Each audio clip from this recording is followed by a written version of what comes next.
Hey everybody, and welcome to our Week 2 presentation. This week we leave analysis and we move into design. I think it's really important to note that design is actually quite different than development. And many times when you see the term instructional design used, or instructional designer, people are actually referring to developers and oftentimes even trainers.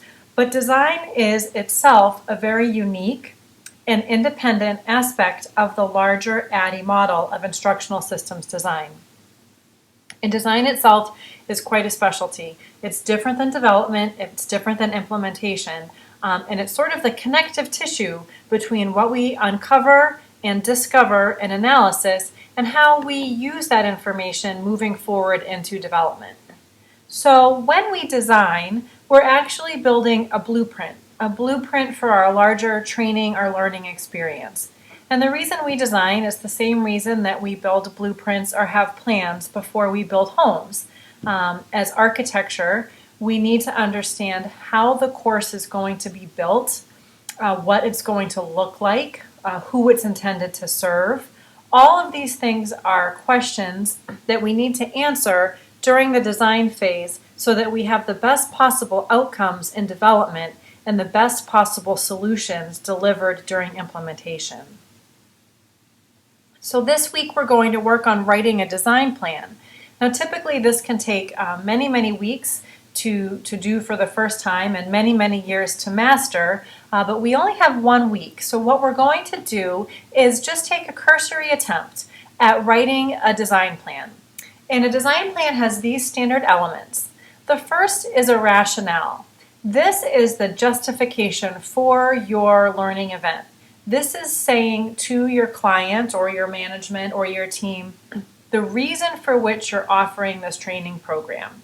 And if you've done a full analysis at the beginning of your ADDIE model, you have really good data to use here. You can justify why the training is required, you can defend your reasoning, and you can write a really substantial rationale. And if you think back to the in 2 sentences phrase that you did in week 1, you've already sort of begun to think this way. You know what the training is intended to accomplish, and you know how you will measure success. 2 key things that are often overlooked when people begin to design and develop a training program. So do your best writing a rationale for the project you've picked from your own workplace. So again, we'll be working on that unique assignment that you have at work that's either a current or former training program on which you're working. Then you're going to go in and identify your target population. Who are the people that most need this training? And you have an idea of who these people are because you included this in that really small distilled two sentences that you wrote in week 1. Who needs this training? It's a unique subset of your larger organizational population. Who uniquely needs this training? And then you provide a description for that training. Is it 5 days? Is it 13 weeks? Is it a day-long workshop? Is it a webinar? Who should attend? What can they expect? A general description, something that you might find in a course catalog. Then you move into your objectives. Your objectives are written to identify the knowledge or skills that will be taught during the training experience and that the student will be expected to master. So write your objectives for your design plan. And then you want to provide both your participant and your facilitator prerequisites. You may or may not have thought this through when you originally started working on this training project at work, but the participant prerequisites are really important. Is there a language requirement? Is there an instructional technology proficiency that students need to have? Do they need to be managers?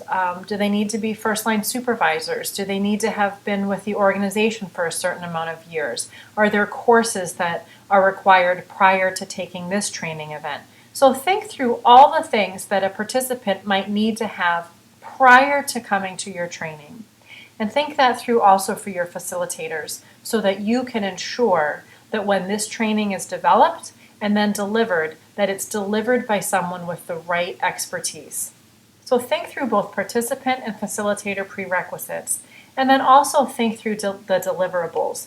All of the things that you will deliver or develop and then deliver. Are there lesson plans? Are there PowerPoint decks? Are there job aids? Are there handouts? Are there quizzes, surveys, case studies? All of the types of product that you will need to develop in order to support the learning event that you describe here in your design plan. So you may not have all the answers to all of these bullets, but the object here is for you to get an understanding of what a wholesale, well-written design plan looks like, and to take a stab at working with each of these different elements for a project on which you're working or in which you've worked in the past. It's not that it's going to be perfect, it's just simply exercise and practice. One of the things that I recommend you use as you work through this assignment is the design plan worksheet that is loaded in your course materials folder. What this worksheet will do is help you think through the key questions you should ask yourself at each stage and each piece of the design plan. It will give you some considerations and some guidance. It will put some lanes in the road for you so that the design plan isn't just some ethereal object or a long document that you need to write, but something that has form and function. Excuse me. So think through, again, the standard elements of a design plan. Think them through for an assignment on which you're currently working at work, or one that you've worked on prior to this course, and re-engineer the content to sort of fit into this format. And as you do that, use your worksheet as a guide. Use it to help you think through the key questions that you need to answer during design so that your development will be smooth and the delivery of that training event will be the best it possibly can be. Good luck.